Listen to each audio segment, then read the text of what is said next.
Key member for 5 minutes for his statement on the bill.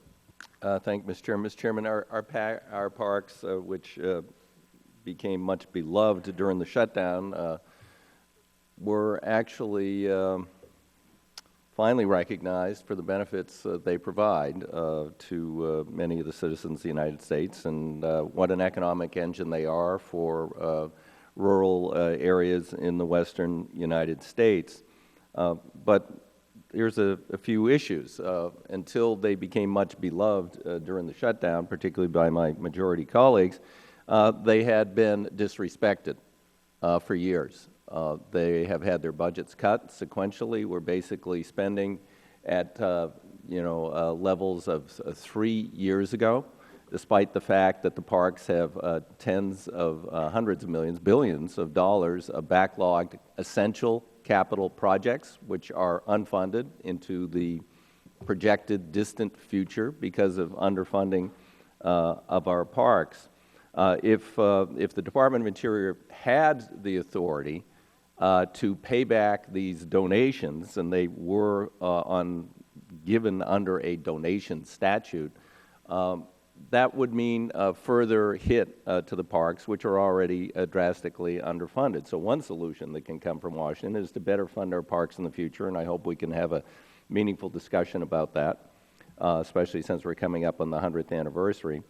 But secondly, these were done voluntarily by states, which did recognize the economic benefit that would be derived for themselves and their citizens from reopening these parks. So I believe that it is, if the money is going to be refunded, since it was donated, it would have to be by an act of Congress. But the question is, what kind of act of Congress is this? We've tried to analyze it. We've sent it over to the parliamentarian, and it's not clear to us whether or not this is whether we are authorizing or we are mandating somehow an appropriation through this process. Are we creating an earmark? Are we not creating an earmark? Are we just authorizing subject to appropriation? That's not clear from the legislation. I don't know if that can be clarified before we go to the floor, but it appears to us that it will require yet another action by Congress, which will be to appropriate the money after this authorization goes forward, and this spending is not offset. It is, essentially going to have other problems under the rules that have been adopted in the House. So,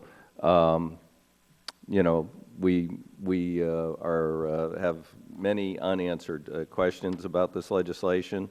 I expect it to move forward, but the best way to deal with this issue in the future would not be to engage in senseless government shutdowns. We all know the government's going to reopen, cost $24 billion to the economy, according to analysts.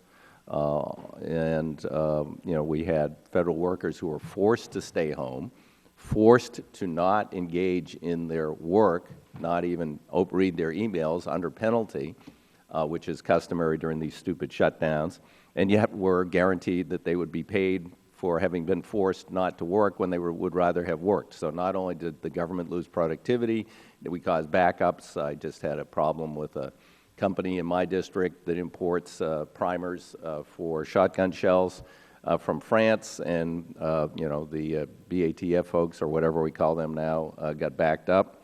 The TTB got backed up on beer labels, so a lot of people couldn't put out their winter brews. Kind of small potato stuff, people would say, but hurting small businesses all across this country. Government shutdowns are stupid, and the best way to not have this problem in the future is not to engage in stupid government shutdowns and to work things out through a legislative process when we have differences over the budget and appropriations and other issues. Thank you, Mr. Chairman. I